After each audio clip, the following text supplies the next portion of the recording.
Now with the kids heading back to school, I predict some more mommy me time in the future. And all that extra free time is the perfect opportunity to pour a little energy back into you. And maybe you're thinking, hey, about fresh new ways to take care of and boost your confidence while you're at it.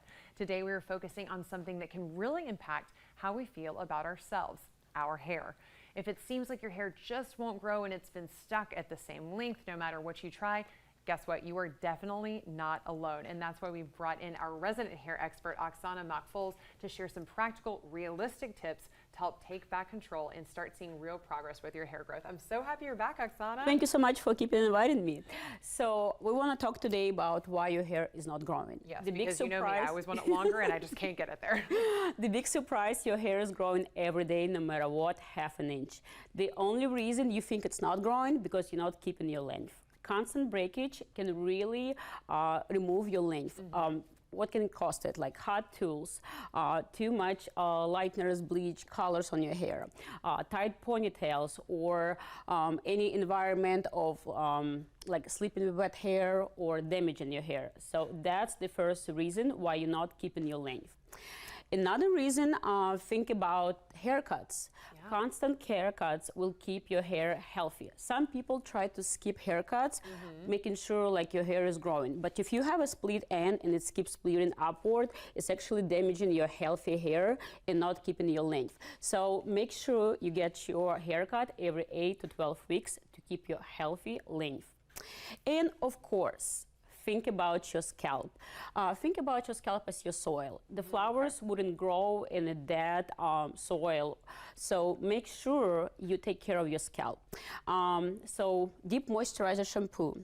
Make sure you drink enough water. Make sure you provide a really good scalp massages, put some nutrition on your scalp, and the biggest thing, remove some buildups with a good scrubbing brush. You want to practice that like 5 days a week or every another day, but that will really help. I highly suggest high frequency machine, which going to increase your scalp blood circulation, and let me demonstrate how it works. Sure, because okay, you brought a lot of things that I've seen on TikTok, I've seen them on the internet, but I mean, really making sure that also you have a professional that's telling you what to do. All right, everybody, you're getting Jana's natural textured hair today, so okay. High frequency action. Okay, be careful, you might hair grow like till your waist after this. Oh, great.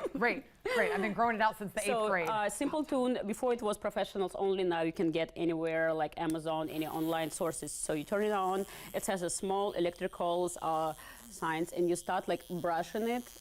Okay. Every another day before you go to bed. If you keep it close, you're not getting much, but if you keep it a little bit like away from scalp, you're getting those tinglish. Oh, okay. That will increase your blood circulation, boost your follicles, and deliver nutrition to your healthy follicles. So your hair will grow nice and healthy. Again, simple tool.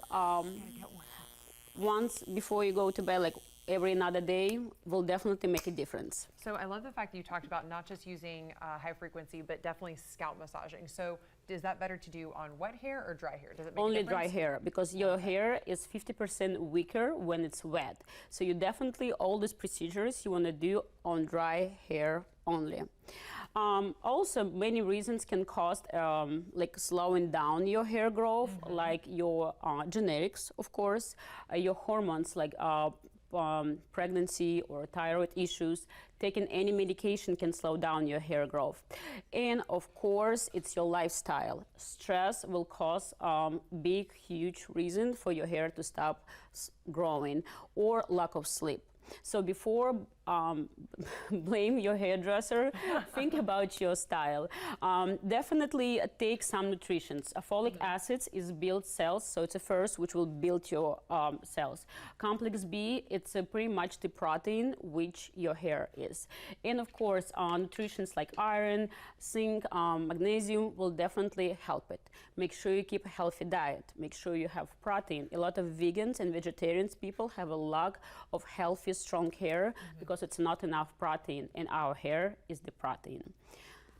Also on the market, people like talk about those shampoos which increase like your hair growth, but they really not helping much. They only helping increase your blood circulation and deliver some nutrition to help it. But it will not fix any genetics, health issues, or your stress problems, you know. Exactly. We can't take away stress with one thing in a box. I want to thank you so much for bringing this in. I want to pop your information up on the screen really quickly, because the most important thing you can do for your hair is make sure that you've got a pro on your side. You guys stick with me, because we've got more QC Live coming up right after this.